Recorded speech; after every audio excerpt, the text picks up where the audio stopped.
Hello guys! Alam mo, ang sarap ng buhay ko, no? Kain, tulog, vlog. Naglalaba ako ng damit ko, guys. Yeah. Nawalan ako ng damit. At ang goal nila sa buhay ay stolen my things away from me. Oh my God, napaka-cheap mo naman. Imagine, sinuot ko na, hinubad ko na, nangangarap ka pa ng isuot ang hinubad ng iba. Alam mo, ako kasi, kung ikaw rich and, you know, all of your things is branded, I don't have plan to use your own hinubad, yeah. Ayaw ko kasi mag-amoy singit ng singit mo, yeah. Singit mo yan. At huwag mong isingit sa akin. Napaka-cheap mo naman kung hinubad ng iba, pinapangarap mo pang isuot. Oh my gosh, girl! Nasaan ang delikadesa mo sa sarili mo? Kasi ako, naglalaba lang ako dito, naka Michael Kors ako ng bag. Nangangarap ka, girls, na maging magkamukha tayo kapag magkaugali. Oh my God. Alam mo, girl, yung damit kong nawawala at ang pera kong nawala na 12,000, tapos nangangarap ka na lahat ng gamit ko ay masungkit mo yung mga damit ko, ultimong bra. Oh my God, napaka-cheap mo naman. Ano ka bang klaseng tao? Bungog na kapag wala ng laman ang shell, papasok ka na lang kahit maluwang. Hello? Ay naku, nakakaawa. Nakakaawa naman pala ang style mo, no? Imagine yung kagaya ko na kahit ganito lang ang tingin nyo sa akin, hindi nyo ako mapapasuot ng hinubad mong panty. No way. Hindi ako mangangarap na isuot ang hinubad mong bra. Girl, kahit branded pa yan. Hindi mo ako mapapasuot ng panty mo. Ng panty mo kahit branded. Ikaw nangangarap ka na makuha kung anong meron ako. Girl, kahit paulit-ulit ang damit ko, basta akin, binili ko.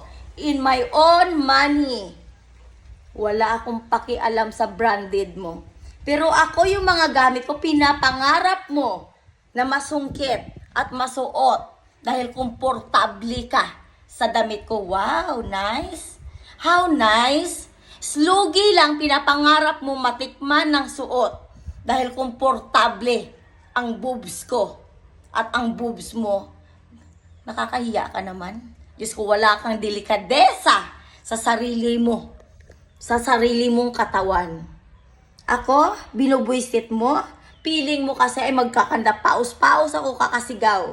Kung sino ang magnanakaw na umaatake sa akin. Ultimong panty at bra ko pinapangarap mong masuot. Bakit? Ngarap ka na magiging maswerte ka kapag nakaw ka ng nakaw sa gamit ko? Nakakahiya ka naman. Saan ka ba galing?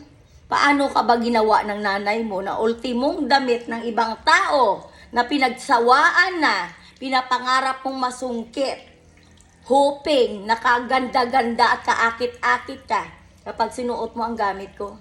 Alam mo girls, hindi tayo magka-level eh. Hindi tayo magiging ka-level up. Bakit? Hindi mo ako mapapasuot ng second hand mo na gamit. Gamit na. Pang second hand ka lang ba?